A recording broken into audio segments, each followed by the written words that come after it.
Tässä tulee hirmuinen mursu. On mulla metsäs ja siellä suu.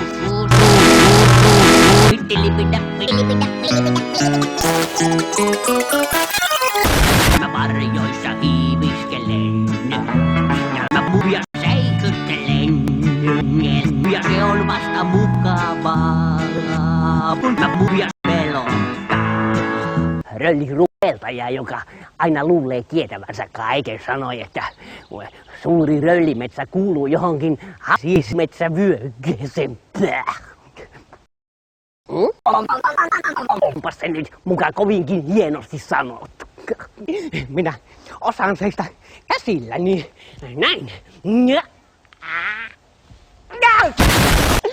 Sitten minä osaan seistä jaloillani. Näin.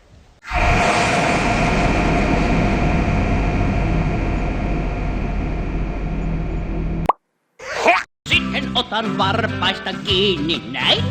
Ja sitten käännän muistuni nurin päin. Tuntuu mukavalta.